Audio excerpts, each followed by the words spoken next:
Welcome to the Rundown with Nerd Union. I'm Taryn Belle, reporting for the weekend of October 8th, 2021. In movie news, acclaimed screenwriter Kim Kazan is putting her UCLA screenwriting course, The Magic Hour, online for Patreon sponsors. Kazan is best known for originating and developing, with director Richard Linklater, the characters in the Before Sunrise trilogy of films starring Ethan Hawke and Julie Delpy. For those efforts, she was nominated for an Academy Award and won a Writers Guild Award. Joshua Meyer wrote up the exclusive announcement over on /film, which you can check out in the show notes.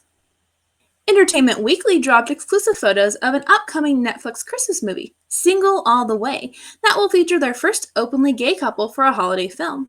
Nick and Peter, played by Philemon Chambers and Michael Urie, respectively, are two gay best friends who fake being together to appease the typical relationship questions that single people get over the holidays at family gatherings.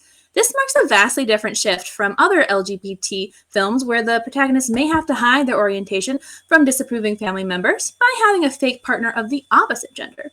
Single All the Way will debut on December 2nd over on Netflix. New set photos have given us the first glimpse at Aldous Hodge's portrayal as Hawkman in the upcoming Black Adam, starring Dwayne "The Rock" Johnson. However, we won't be able to show that photo here, unfortunately, as Twitter user @Hawkman'sWorld's photos were quickly taken down due to copyright concerns. The Twitter users that were able to catch a glimpse before its takedown were pretty impressed, so we'll have something to look forward to once we get an official look. In shows and series, Apple TV will be debuting a new Peanuts special that will revolve around New Year's Eve, titled For Auld Lang Syne. Deadline reports that the new special will feature the Peanuts gang attempting to have a great New Year's Eve celebration after their Christmas is soured due to a family member that was unable to attend. The brand new special will debut on December 10th. Staying with Apple TV, Joseph Gordon-Levitt's Mr. Corman has been canceled as the series was not picked up for a second season. However, Levitt will continue working with Apple on Wolf Boy and the Everything Factory, where he voices the lead and executive produces it. Director Destin Daniel Cretton, fresh off his success with Shang-Chi, is set to direct a new Disney Plus series, American-Born Chinese, written by Emmy Award winner Kelvin Yu, along with Westworld writer Charles Yu. Tells the story of Jin Wang, an average teenager juggling his high school social life with his immigrant home life. Per Disney's official release, when he meets a new foreign student on the first day of the school year, even more worlds collide as Jin is unwittingly entangled in a battle of Chinese mythological gods. The show is a genre-hopping action comedy that explores issues of identity, culture, and family. No word yet on a project release date, but we can expect it will be at least 2022 or possibly 2023, given the packed Disney Plus calendar. Over on Twitter, James Gunn teased that the upcoming Guardians of the Galaxy holiday special will be canon with the MCU and, quote, will introduce the greatest MC character ever. Some have speculated this is a continuation of Adam Warlock's tease from Guardians Volume 2, or perhaps serve as a soft launch of another MCU character. However, Adam Barnhart over at comicbook.com has a simpler answer. Since it is a holiday special after all, we can't rule out Santa Claus. The beloved holiday mascot has been officially introduced to the Marvel Comics canon as an Omega-level mutant, so perhaps the Guardians holiday special is one of the first times we'll see mutants arrive in the MCU. We'll just have to wait and see what happens when the special airs sometime after Thor: Love and Thunder. There's a lot happening in Star Wars right now, especially with their book properties. Next week, Del Rey will release a book called Ronin, continuing the short story Duel from Star Wars Vision series. This November, Timothy Zahn, who is one of my favorite authors of all time, concludes the Thrawn Ascendancy trilogy with Lesser Evil. And looking forward to next year, Obi-Wan, set in the Clone Wars, and Luke Skywalker, post-Return of the Jedi, will both get new books. Per sources over at Variety, Kathryn Hahn is slated to return as Agatha Harkness, not only in future MCU films and series, but as a Disney Plus series with Hahn as the lead actress. That could reportedly work as a dark comedy. WandaVision writer Jack Schaefer will return to write and executive produce the project, though neither Disney nor representation for Hahn or Schaefer would confirm. Just 2 days ago, Hulu president Kelly Campbell stepped down, and now we've learned that she's taken the top role over at Peacock. Campbell spent 12 years over at Google before eventually becoming Hulu's chief marketing officer, and then rising to the president role for the past 2 years. No word yet on potential replacements for her role over at Hulu, which has faced some turmoil as a service owned by Disney and has been pouring the majority of its focus into Disney+. Bat family lovers rejoice. DC has greenlit Wayne Family Adventures as a series of live-action shorts.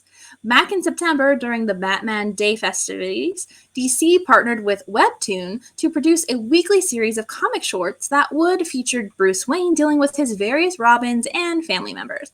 This niche has had a robust meme fanfiction following, so it's not surprising that an official webcomic did super well and now has DC confident enough to try a short live-action series.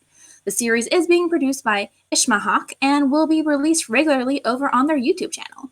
In acting news, the set of Black Panther, Wakanda Forever is currently dealing with on-set issues from anti-vaccination staff and cast members, of which Letitia Wright has been a vocal proponent. Back in December, the entire production seemed imperiled due to Twitter comments and retweets from Wright that were advocating against getting vaccinated for COVID-19. No word yet on what impact these issues are having on the production, which is already navigating COVID-19 protocols in order to continue working and avoid an outbreak that regularly shuts down productions this past year and during the pandemic. Tessa Thompson's adaptation of The Secret Lives of Church Ladies has added writer Tori Sampson to the crew. The HBO Max series, based on the author Disha Philia's book, who is also contributing to the series, is a collection of 9 short stories dealing with issues of race and sexuality with Black women in the church. Sampson comes off successful writing work on the series 3 Women on Showtime and the Amazon series Hunters. In gaming news, Nintendo Switch's OLED edition drops today along with the next entry in the Metroid franchise, Metroid Dread. While pre-orders have mostly been filled and taken since it was announced, various retailers, including Amazon and GameStop, have received additional units today that you may be able to take advantage of. Additionally, you may be able to check with your local brick-and-mortar stores for any units that weren't offered online. In tech news, Twitch had a major breach this week that resulted in the source code of the site being released to the open.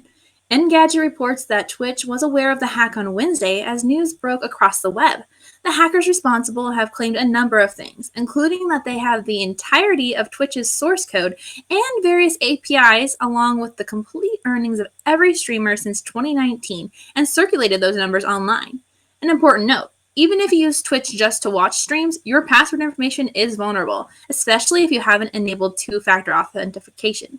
Please make sure to update your password immediately and activate two-factor authentication, which can be as simple as getting a text code to log in or adding an authenticator app to your phone.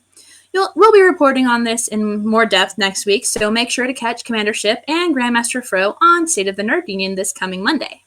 Snapchat wants you to run for office, literally. Engadget reports that the latest tool added to the social media platform, Run for Office, allows users to share issues that are important to them and will allow users to find elected local and state positions that they are suited for.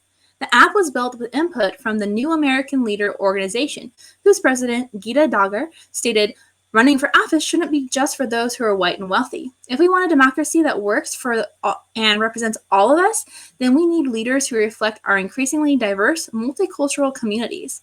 The plan should also help get younger citizens more cognizant and/or involved in the political process at a younger age, as Snapchat's users are consistently younger than any other platform, with the next closest being TikTok. TechCrunch reports that Instagram is continuing its shift away from simply being a photo sharing app by consolidating their video options into one tab called Video, doing away with the IGTV tab or feed videos. The move comes as Instagram feels increased pressure due to the long-term success of YouTube and the meteoric rise of TikTok with its wide range of video and creator tool options. In merchandise, ready to score some new Halloween-themed Marvel figurines? Iron Studios is releasing more statues based on Disney Plus Marvel series WandaVision, this time featuring Wanda and Vision in their Halloween costumes, which were actually a nod to their classic comic uniforms. However, as I stated last week for the Wanda Darkhold statue, you can pre-order these now, but they are not expected to arrive until sometime late next year.